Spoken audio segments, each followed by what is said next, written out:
Hello and welcome into the Fog.net podcast. My name is Michael Swain, the Kansas beat writer for 24/7 Sports. Hope you've been doing well. It's been a busy first few weeks of August for those of us on the beat covering Kansas football training camp. KU has been practicing what feels like nonstop since the last Tuesday in July. I want to do a podcast today, just talk a little bit about some of the bigger storylines that are going on around the team. We're just over a week away from the start of the football season. Not this Thursday. Next Thursday, KU will open the 2024 season with the game against Lindenwood at Children's Mercy Park in Kansas City. It's going to be a highly anticipated start to the season. I don't know if that's going to be the most exciting game to start a season and as anticipated as this one, but it'll be a good way for the KU team to kind of get in the flow of the season and potentially start on the right foot. So there's been a lot that's gone on over the last couple of weeks. We'll run through, I think, 4 or 5 storylines here. And I think first and foremost, I talked about Children's Mercy Park. That's something that KU has accounted for this camp. KU had a practice at CMP during I want to say the second batch of 4 practices that they did, or maybe in the first batch, but they were able to get out there, practice on the grass field, have coaches up in the booth, and really get a feel for what it's like to play a football game there. KU might get the chance to go to Arrowhead before they play at Arrowhead in late September. I have not gotten official confirmation on that yet. I know that's something they were trying to work with the Chiefs on, and that would be an opportunity as well for more of the players and everyone to kind of get more of a feel of what it's like to play in a big stadium like that. So KU is doing what it can to try and get used to playing in what it's going to be its home venues for this year, but maybe won't feel super like home for the players for this fall. So I thought that was interesting. Obviously, it's not super ideal, but it's what's happening. And look, I'm around the construction at David Booth Kansas Memorial Stadium almost every day, and every single time I drive up, they've got a little bit of a change going on here where you enter, and so you kind of drive up and down, and you get to look at the stadium, and it feels like every single day there's something new going up. They are flying with the new stadium, and obviously the football team is in the football facility at the moment. It's not totally finished yet, but they are able to do their meetings, the position room meetings. I'm sure at some point in time we'll be able to get you guys all video of what these position room looks like, but they are Mac Daddy. Like, it looks really great. A type of position room where you might not want to leave because it's very comfortable, and I'm sure the coaches and players alike are really loving that. So that's where things stand with some of the facilities and with KU playing outside of Lawrence this year. On the field, I'm sure you're wondering first and foremost what's going on with Jalen Daniels. It has been a very quiet camp for Jalen so far. I think that is exactly what everybody would have wanted going into this year, right? No talk of him missing practices. He's been out there every single time media have been able to go out to practice. Jalen has been out there, and he has been doing everything the quarterbacks have been doing. Now, that wasn't the case at the start of spring practice when we were out there and saw Jalen standing off to the side for a couple of drills and jumping in. And it's very clear that KU has taken a very deliberate approach to make sure that its star quarterback is ready to play at the start of the 2024 season. And as things stand, right, as I record this on Sunday afternoon, things are still trending in the right direction. And that's what you have to say with, how things go in football. So for KU, Jalen's been practicing. If you go on social media, you'll see the clips of him throwing during practice. It sounds like he's done a good job during camp. And so things are looking good there. And I think broadly for KU, this has been a rather quiet camp outside of a position we'll get to next. And that, I think, is the perfect scenario for this team. Look, I, as someone that covers the team, find it really interesting when there are position battles, right? When guys are really competing. But right now, those position battles are more for spots on the 2 deep, spots on the travel bus, who are going to be some of the guys that have helped themselves for maybe next year. And that's where a lot of this camp, I think, is maybe getting a feel for some of those players rather than who's going to start a wide receiver when everyone knows that, Lawrence Arnold, Luke Grimm, Quentin Skinner are going to be the top 3, within Douglas Emillion, Trevor Wilson, of course. I can't forget Trevor Wilson. They'll make up the top 5. Like, everybody knows that. But for this camp, it's been more, hey, who's going to be maybe the 4th cornerback?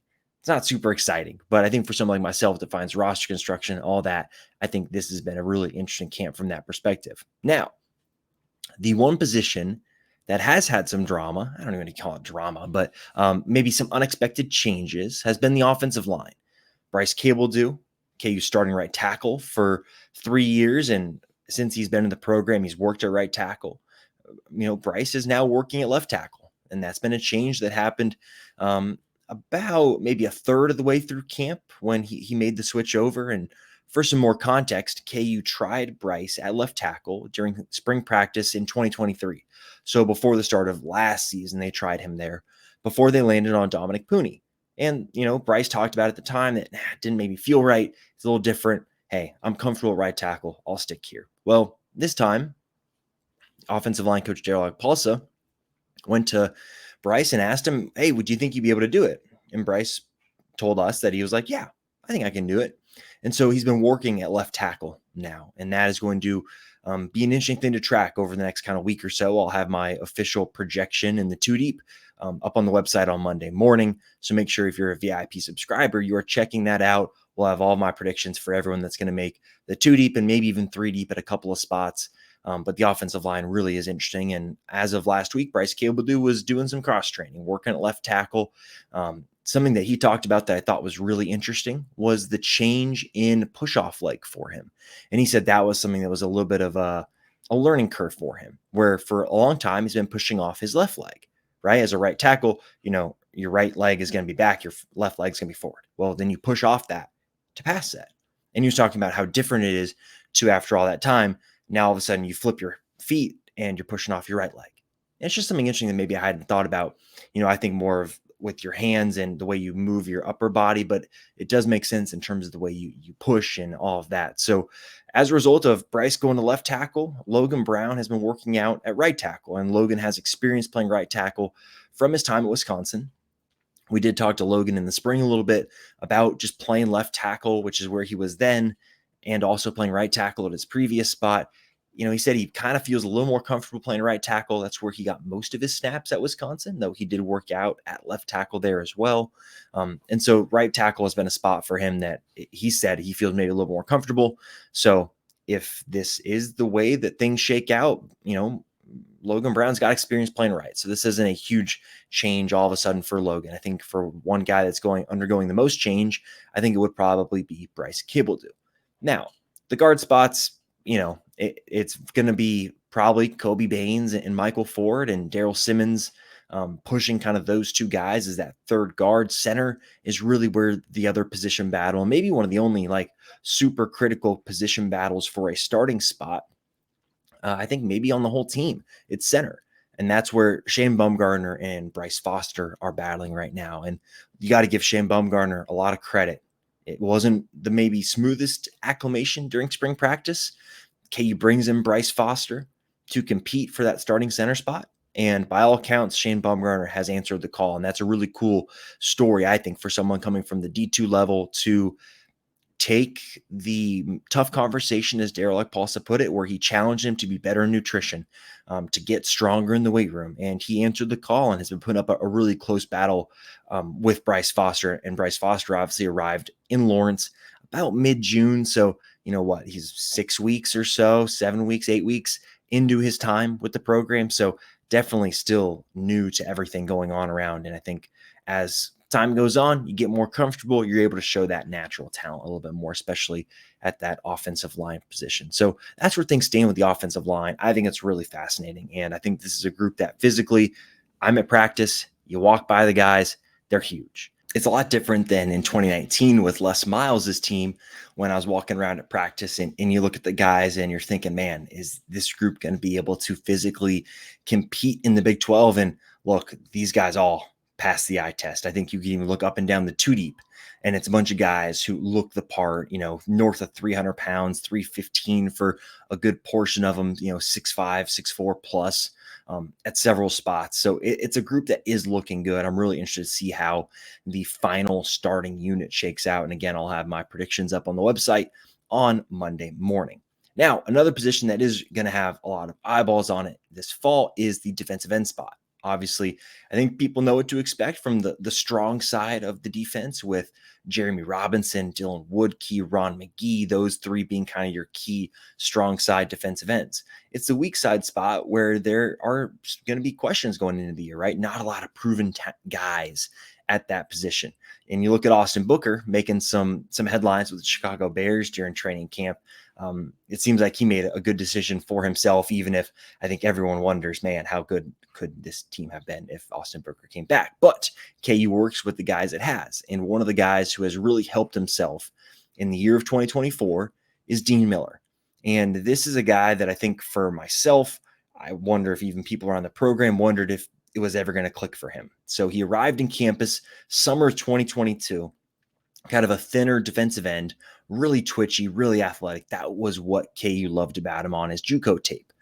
Well, the expectation was, hey, maybe he's a guy takes a year in the program, is able to put on some weight, and then can contribute. But it didn't really happen like that. And I thought Matt Gildersleeve gave a really good story about it, where it would have been at the end of last season. Dean Miller sat down with Lance Leipold, like every player does. They have their end of season meetings. They meet with the position coach. They sit down with Lance Leipold. And if you know anything about Lance Leipold or the way these conversations go, it is brutally honest. It's to the point, and the players able to ask questions and they talk about everything. And Lance Leipold had a hard conversation with Dean Miller about what is it going to take for you to be able to play football here at Kansas on the defensive side of the ball. Because you look back last year, and Dean Miller was a guy that played some on special teams, was on the kickoff unit, but didn't play a lot on defense. And to credit to Dean Miller, he answered the call. Put on 20-ish pounds, is now 235. He said in spring practice, he was eating over 5,000 calories a day. He's someone that sweats a lot. He said during training camp, he's losing anywhere from, 5 to 9 pounds of just sweat during practice. That's an incredible amount that I can't even imagine doing. I wish I could drop weight that fast. And for someone like that to have to match the calories day in and day out, it's incredible. And so he's been putting in a lot of work. He is someone that, Matt Gildersleeve, who works with them every day, Lance Leipold, he is the guy that they are tabbing as, hey, this is going to be the guy that has put himself in a position to have a really good year. And it's a great story. It's one of the reasons why I think college football is really special, because you see players like that who all of a sudden just have that moment when the light bulb comes on and they're able to dedicate themselves over a long period of time when not a lot of people are watching to put themselves in a spot where then when the 12 games come in the fall, they're able to play and maybe make the most of their ability. And so for Dean Miller, what can you expect from him on the field? High effort guy, someone that really does have good top end speed. Matt Gildersleeve said he runs about 22 miles an hour, which is just about as fast as some of the skill position guys run. I think, for example, like Luke Grimm, I want to say in the spring said he ran 21.9 at the end of winter conditioning. So look, Dean Miller's got incredible speed. He's a really good athlete, accelerating, decelerating, one of the top guys on the team. So he's going to provide that athletic spark off the edge. Now, is he going to be a guy that is going to dominate on first down when a team runs, outside zone to his side? I'm not sure about that yet. I'm really interested to see how he does against Illinois in week 2. But in terms of providing that pass rush spark, having that athleticism, the ability to play consistently, that's what Dean Miller is going to provide. And obviously behind him, there's, someone like Bai Jobe, DJ Warner, Dak Brinkley, 3 guys that are all former 4-star recruits for, Warner and Jobe, 2 of the top defensive ends in the last 2 high school recruiting classes. It's hard not to fall in love with the pure talent that those 3 players have. But at the moment, the guy that's in the position to play the most right now is Dean Miller. And so I'm really interested to see what that rotation looks like at defensive end behind Miller. Again, week 2. I think week 1 is going to be a lot of rotation. A lot of guys are going to get snaps because it's Linden Wood. And I think that's a game KU should really control. Week 2 against Illinois is when we're going to learn a lot about this football team and when we're going to learn a lot about some of these positions and really who is going to be able to compete over the course of maybe the first half of the season as you get into that first bye week. So defensive end, I feel better about it right now than I did at the start of camp. I still think there's some things I want to see maybe in a game setting before I totally say, hey, KU is going to be perfectly fine to weak side defensive end. So those are my thoughts with that spot.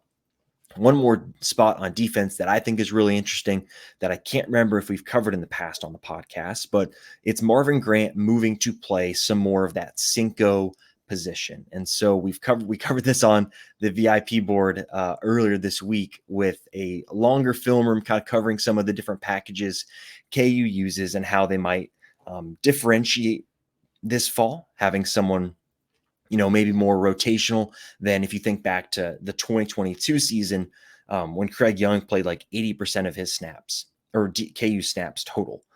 That's because he was playing the Hawk, which is the base linebacker position for KU. He was playing the Cinco, which is kind of their hybrid, more linebacker / defensive back role, and even play a little bit of the nickel, which obviously is a nickel cornerback, another corner on the field. Well, last year, KU rotated a little bit more, where Young snaps fell from 80% down to about 63%. And KU rotated more, so they played more specific packages where, hey, Jason Gilliam came in for a little bit to play the Hawk. Kalon Gervin came in to play Cinco, and then Craig Young played the Cinco spot. Now Marvin Grant this year will play that Cinco hybrid role, and they're going to have someone play the Hawk linebacker spot, which looks like it's going to be either Jason Gilliam, Alex Reich, or Logan Brantley. One of those three guys will probably be on the field when KU goes to its base package. And then when they go to a nickel, that's something that DK McDonald talked a little bit about. Kobe Bryant played a little bit of that nickel spot, playing in the slot where guys can go either way. He wants to show that a little bit as a senior for people that are looking at him, obviously, for the NFL. But for the Cinco spot, it's going to be Marvin Grant. And I'm really interested to see how this looks on the field, because when I think about Marvin Grant, I think physical, I think athletic, and I think really hard hitting. And what you need to have if you're going to play in a position that requires you to play in space, to go play in the box and go hit go hit running backs and tight ends and wide receivers. You need that athletic pop and that physical ability. And that's what Marvin Grant has. And so he's going to play the Cinco spot a little bit more. When that happens, KU will then put in another safety to play that boundary safety role. Most likely will be someone like Jalen Dye, maybe a Devin Dye or a Mason Ellis. One of those three guys will come in and play that spot as well. So I think you're going to see some more rotating packages from KU this fall, maybe a little bit different than the 2022 season when it was very much trying to play multiple spots with one guy, and maybe even more rotation than we saw last year. Again, we'll have to see how things kind of look when you get into kind of that Illinois, UNLV, and then the West Virginia road game. I think those three games we'll see a lot from this KU defense. So those are kind of my thoughts on the defense. And then overall, I think the thing that I've picked up most on from listening to, Lance Leipold, some of the key players on the team, and then Jeff Grimes is the one that kind of said it very bluntly that he hopes that Jalen Daniels can lead this team to a championship. And that is something that when you think back to the post-game press conference after the Guaranteed Rate Bowl, that's what Lance Leipold said was the next step for this program, right? Taking that jump to be able to compete for a conference title. Well, he said a little bit at Big 12 Media Days, and he said a little bit early in camp. And then you heard some of the KU players like Jalen Daniels, Devin Neal, talking about wanting to go and do this thing. And now that the season is here, you look at the conference and you look at the schedule and everything, and you just see the opportunity that's ahead of this team, right? Everyone's got to stay healthy. They've got to be able to keep Jalen Daniels around playing 12 plus games is going to be their hope. And if that happens, I think there's a really good opportunity for this KU team ahead of itself. So that's pretty much what I got for you today. We'll have another podcast next week doing some more preseason predictions, looking ahead to week 1 against Lindenwood. Make sure you're checking out fog.net for all sorts of Kansas coverage. We've got you with football recruiting, football insight with the team right now with camp wrapping up. Basketball recruiting is starting to heat up. Visits are being set. It's going to be a pretty busy month of September and October before National Signing Day in November. So make sure you're staying tuned to fog.net for all sorts of Kansas coverage, and we'll keep you up to date with everything going on around all sorts of programs around KU. So make sure you're staying tuned to the website. Make sure you're liking these YouTube videos, subscribing to the channel. If you like what you heard on the podcast platform of your choice, please leave us a rating and review. Those go a long way as well. So thank you as always for listening.